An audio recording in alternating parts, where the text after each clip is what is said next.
Hello guys, welcome back to my channel. I hope you had a good weekend. So in today's lecture, we are going to talk about break, continue and past statements in Python. Let's start with break. So break statement is nothing but it is something that terminates the loop when it is encountered. So let's take a very simple example here, right? For I in range 1 to 6, right? I want to if I is equal to 4, then you break and then print I, right? Right. So the output here, it should be 1, 2 and 3, because as soon as 4 is encountered, when the value becomes 4, the loop immediately ends. So 4 and 5 are never printed here, even though we have given the range of 1 to 6. So if you see 1, 2 and 3, right? That's where the break statement generally does. It's pretty easy, and it's very useful when we implement complex applications and we have to validate x number of use cases, right? Let's talk about the other one, that is continue. So a continue statement is nothing but it terminates the execution in current iteration and continues the execution of loop in next iteration. That's the standard definition there, right? So let's take an example here, right? I will comment this out and let's see the continue. So for continue, I'm taking the same example for I in range 1 to 6. For I in range 1 to 6, right? If I is equal to 4, then continue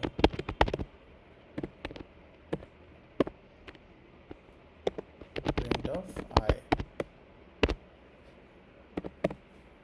right? So the output here should be 1, 2, 3 and 5, because again here when the value becomes 4, Python will skip the current iteration here, right? Then it will move to the next number, which is 5 in this case. So execute. Indentation is very important in Python, right? What happens here, like if I indent that particular value here, it is part of that loop, so that's not a valid case there, right? So in this example, when the value becomes 4, Python skips printing it and moves to the next number. Pretty easy and straightforward, right? Then there is also another statement that we have seen, right? That we are going to see is pass statement in Python. So pass statement was built generally, right? It does nothing. So it is simply like you add a condition and you do nothing for that, right? It will stay as is. So let me take this as example here, right? Copy paste it. For I in range if I equal to 4, instead of continue I just write pass. So what it will do, it just acts like a placeholder when we plan to add a code later. That's the reason pass was invented. So the program runs normally here, right? 1 2 3 4 5, correct? It did not skip anything, it executed everything as is. So the reason pass is implemented is because there are in programming, when we build some applications, etc., there are many times use cases where we don't know how the behavior or expected output of the application will be, but we want to use an if a condition. There could be a for, if else, etc., right? But we don't know what kind of code we have to use it right now, because we don't know what behavior or what the use cases in such cases pass statement can be used. So that's the beauty of Python. So what we are doing right now, we will take one simple example and cover all three together, right? So let's do something like for I in range, then I take 1 to 8, then if I is equal to 2, right, what I do is continue, then I'm doing elif I is equal to 4, I will do pass, right, and elif I is equal to 6, then I'll do break, then I'll print off I.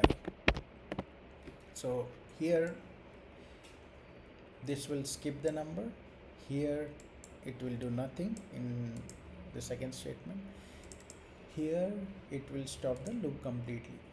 So what happens is statement triggers 1, then continue, then print 3, then 4, right?